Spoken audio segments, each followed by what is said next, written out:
know technique as such, but then I'm trying to learn and help with my current job. And I also am interested in some self development myself, trying to increase product portfolio as such, about what I'm working on, and try to see if I can get into new opportunities as well. So yeah, so that's what inspired me to take data science to another level, and it's really exciting to keep learning. So yeah. That's great. That's great to hear. And I think at least data analysis is such an amazing course because it's something that you can apply everywhere. Like it's Yeah. such a flexible piece of capital, Hmm. work capital, Yeah. and you're going to be able to, you're going to find out that you are going to, you can implement that into your job as soon as you learn it. So that's Yeah. going to be amazing to see.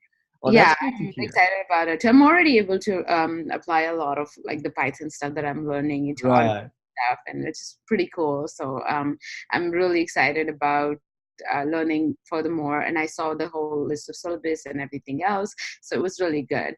Um, yeah, and I started with my first project already. I should be submitting it Oh, to you. that's great. That's great. Actually, that's the one thing I want to share with you. So I put together for you just a small learning plan. Okay. So this is by no means you don't have to follow it to the Okay. letter, but it's just like it's there as a suggestion. It's there for you as a Right. tool. So Mm-hmm. this has your starting date with this January 4th.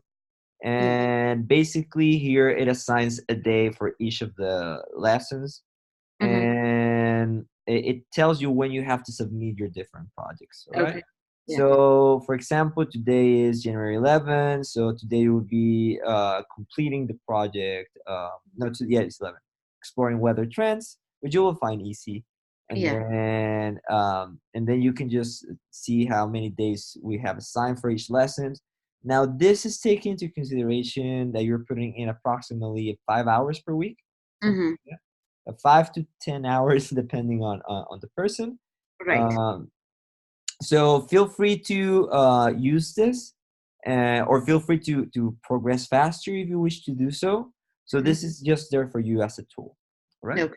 Awesome. So every time we schedule a meeting, we're going to go first through this learning plan. So I'm going to Okay. ask you, how's your progress going through the course? And we're going Mhm. to say, okay, today is January or February 1st. So you should be started working on your project. Are you working on your project? Yes, no. Okay, cool. What happened there? How can I help you? And then the next thing is, do we need to make any changes to your learning plan? So yeah, maybe instead of starting the project, maybe instead of dedicating 5 days to the project, you're going to double down on the hours, and you're going to, I don't know, submit it earlier or something like that. Okay, cool. Okay. And so that's going to take us about 5 to 10 minutes, and Okay. then the rest of the our time it would be spent on questions that you have. So that Okay. part of the our meeting, we can go over some code, we can run some code, I can walk you through some projects, I can explain some topics. So whatever you want to do with those 20 to 15 minutes, Mhm. that's up to you. So you can come up with your own questions and you can ask them here, or we can run your code. So it's just like a space for you to interact with me, and so that we can solve any questions that you have. That sounds great. Awesome. All right. So you already watched the curriculum for this I program. Nice. So I just want to highlight a couple of things, and since you already completed a program, so you might already know. I just want to highlight it in case you have missed them. Um, so the most important thing are the projects. All right. So Mhm. that's the only thing that you actually takes into account for you to graduate from the program. Right. So you can skip some videos. I don't usually recommend it, Mhm. but whatever you do, please focus on working on the projects. And I've seen like the faster you get to work on the projects, the more you learn.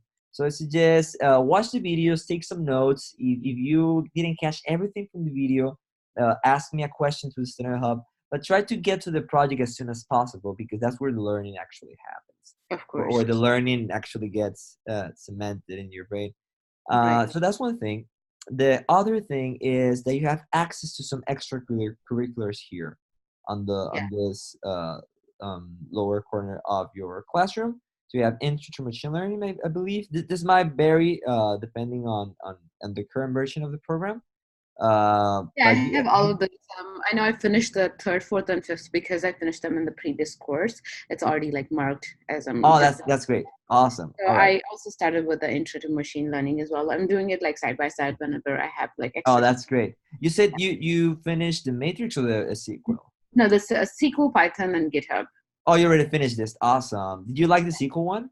Yeah, the SQL one is like really cool. I love I SQL. loved it. That has been one of my favorite courses for sure. Me too. I've learned so much about it and the things that you can do with it.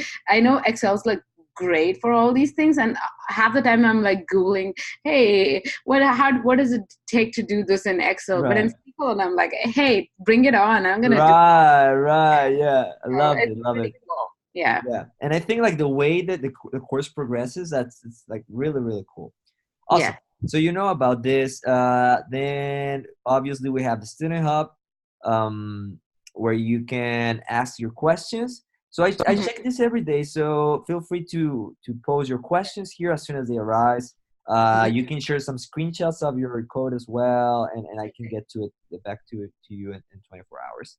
Of course. So that's great. And the other one they have access to is like this course channel. So all of your classmates are here. So feel free to also pose your questions here. Right. And so I guess that would be my second suggestion. So as soon as you have a question, post it here and DM me as well. Okay. And so that you don't have to wait until our next meeting. Of course. Um, and obviously you have the briefcase, which you might have already used, the career portal. Yeah, I haven't So used it just yet, just because I wanted to complete some amount of advanced courses at least to get there. But I'm going to get started in them as well. awesome. What course have you completed before? I've just completed the introduction course, so The intro to. data science programming Ah, for that's great. So you have access to this for life, I guess, for the career portal. As soon as you yeah, finish one course, you have access for it to it. yeah, Okay, cool. Yeah. So I think I like your plan then. Yeah. So yeah. feel I free. just wanted to get done with some part of it and have something solid before I like get to the career portal. Right, I agree. I think after finishing data analyst, you'll have like a lot of projects. Yeah, So I think it would be a good move to start working on this after you completed the program. for sure. Awesome. My final recommendation, I guess, would be to, as soon as you finish the projects, upload them to GitHub. They're yours, so that's going to be your portfolio. So feel free to do so. And So I know that you can. I mean, it's basically something that I can do as and when I like it. The questions that I have for you is for GitHub. Do I need to like you know how there are like different versions that you can create, like branches and stuff like that. uh-huh. So do you suggest that I do it as I go with the project, like to create a change and like push it and things like that? Because uh, yeah, I yeah, feel like I understand your that kind of question. gets annoying because like every change you make, if you have to like go back and keep like pushing it and Right, right. yeah, Um, I mean, because it I dep know that shows expertise, but like I'm just like okay, like to what I know it depends on me to show what to what limit I want to exercise it or like display. right, But I just want to understand how it really works because so what I noticed with Git is that you every change that you make it has to be like one small change and it has to be individualistic. right, Make sure that you know it's trackable. So I right, right, understand that part of it. But then when you're writing a code, you're like trying out so many new different things, and I'm like, how does that work? right. Especially for this one. Yeah. Actually, for this one, I wouldn't get too caught up in that part of trying to get commit every small phase and like 10 times a day. Yeah, I mean it's true what you're saying. Like especially for data analyst project, you will notice they will have to come up with an incredible amount of um Creativity. visualizations, for example, yeah, and data tests, and some of it will be like, oh, this didn't work, but at least I know that now. Yeah. and you don't need to track all of that. So I suggest just using GitHub to just having your projects uploaded once you finish them, Mhm. and so that you can show them to other people if you need to, and so that they leave there. But yeah, I wouldn't be. I mean, if you don't care them, some people care too much about the green squares, right? Yeah. So that's why it's suggested that you commit often and that you upload it often. And obviously, if you're working like in a big software project where you really need to keep track of that, obviously do it. But here Yeah. in it for an individual project, I was just at the end of the day just get at whatever I progress that day and push Mhm. it, or if or maybe even waiting until I finish the project so that it's living in GitHub. So Yeah, I I prefer would that too. approach. And if I make a small change after the project, it still makes sense because I feel like it's a fully working. You know that it's something that you want to just or you want to commit. But Right. before that, I don't see a point in it, and that's why I'm trying to get your Yeah, opinion. no. Yeah, I'm not suggesting like do it every 10 minutes or even every day. For data analysts, actually, I just did it until I finished my projects. So yeah, Yeah, I think that's what I'm gonna do too. yeah, And then if I have to make if I have to make my project better or something like that to display what else I worked on, then I'll probably start committing every other change so that at least I can ship right, this right. this The way. main reason it depends. Now, the main reason some people suggest you commit every day at least is because it seems that Those activity, right? it shows activity every day, exactly. And if you plan to be looking for a job after finishing the program, so HR is going to be looking at, I mean, they won't know a thing about the code, but she has a lot of green squares, that's good. So that's Yeah. the only thing to keep in consideration. Yeah. Yeah, I think that's what I'll probably do at the end of every day. I usually finish projects in a day because I get the continuity. I don't like to push it to the next day because it just Right, you forget where you were right. and you have to like look at it and start over and things like that. So or at least like catch up a little bit. So I usually push it to the weekends and then I finish it all at one go and then I'm out of there. Yeah, and So sometimes just to show activity, what you can do, let me show you. For example, what I did for the SQL course, which I already took. Um, mhm, so it was super simple. I mean, it just was to show activity. makes sense. Where is it? Yeah, for example, for the SQL course. So I had a file Hmm. with. So I worked everything on the workspace, and Hmm. as soon as I finished the problem, I just copy and pasted it here. Okay. And then at the end of the day, just git commit the file. So Yeah. just to track of one file. I mean, this is nothing. This is just for me to have it here and Hmm. for me to show activity at the end of the day. Yeah, makes sense. Yeah, cool. All right then. So I know that we spoke everything else. I just want to get some little more introduction about you, and Sure. I'll probably try to meet with you like every alternate week, if not like every week. Yeah, feel free to schedule as I mean, you can schedule at most once every week, Yeah, but feel free to schedule every time you need to. yeah, I mean, you can only schedule one every week, but if you feel like that week you don't need it, that's fine. You can be at 2 weeks every time you need it. Yeah, yeah, makes sense. Yeah. awesome.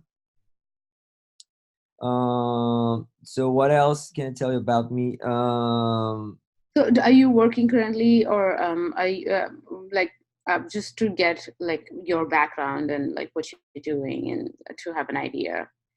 Sure. So I worked as a data wrangler basically. So basically just a lot of SQL and Python to wrangle data and make it ready for visualization and to Yeah. query. Did that about a year. I recently so I'm from Mexico originally. Mm-hmm. So I was doing that in Mexico.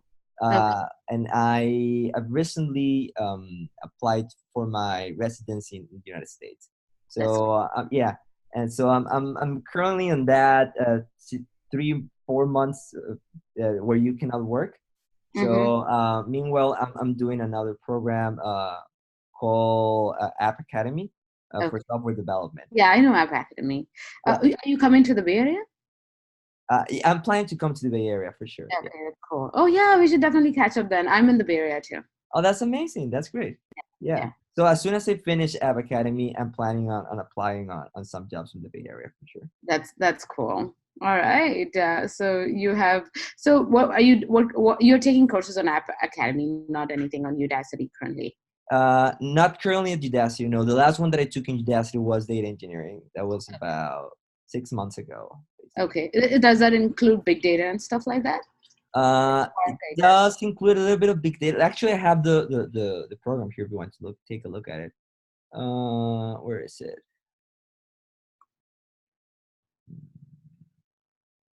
Yeah, data engineering. It does include a bit of big data.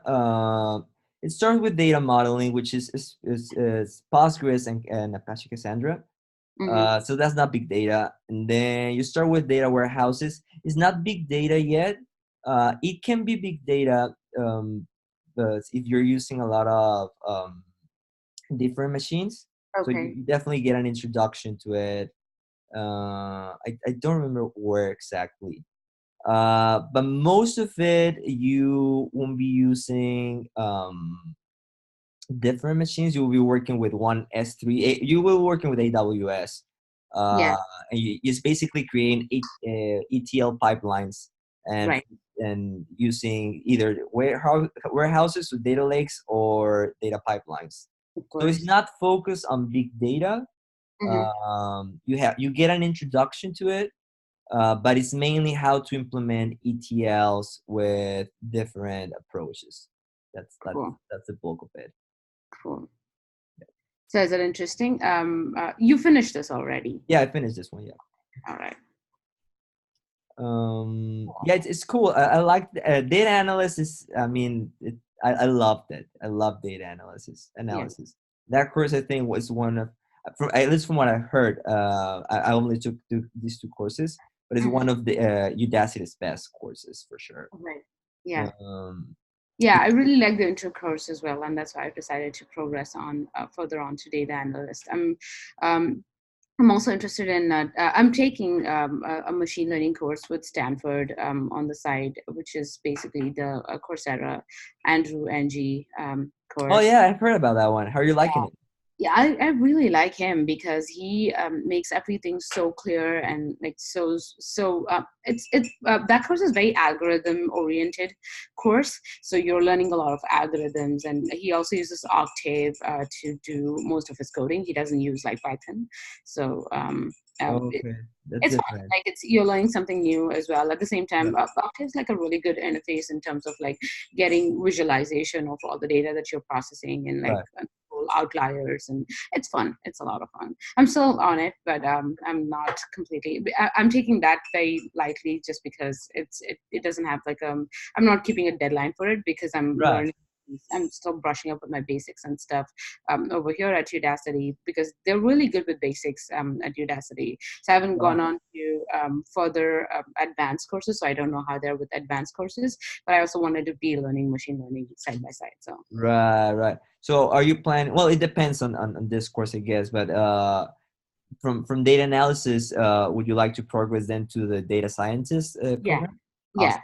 That's great. I'm actually because I'm a hardware engineer. I have like this whole plethora of opportunities in terms of making hardware machine learning my primary focus, which is what I'm focusing on right now because I want to get into the niche field of hardware machine learning, which is image processing and a lot of Right. hardware integrated stuff to analyze like how machines are actually performing. So which is fun for me. So yeah. Oh, that sounds amazing. That sounds amazing. There's an image processing course, which I guess is not more. It's more towards the building of it, not the analysis of it. Mm-hmm. Yes, I don't know if you have taken a look at it. A lot of Andrew Ng's course focuses on image processing as Oh, okay. well. Right now, I'm just focusing on like doing one thing at a time because Right, right. when I'm working as well, so it just gets like too overwhelming I would in the assume, yeah. yeah, and especially after you have a long tiring day, you're like, I want to learn this, I really do, but then it's better on a Saturday morning Right, instead of like a Monday evening. So right, right. So yeah, is there anything else I can help you with? That's about it. Thank you so much for the introduction and going over everything. It's really great talking to you, and I'll keep in touch with you. We'll be talking more. I'll let you know if I have questions and For come. sure, for sure. The chat is the best way to reach me. I check that every day. So if you want like a faster answer, feel free to Yeah, do that, or feel free to schedule any other meetings. It was great meeting you. I'm sure likewise. you will be successful in this course. I've seen hundreds of students already graduated from this course, and I'm sure you will, and you will learn a lot. Thank you so much, Javier. I'll keep in touch with you and bug you as much as I can, and For sure. keep the conversation going. All right. See you All soon. right. See Have a you. nice weekend. Bye. Have a good weekend. You too. Bye bye.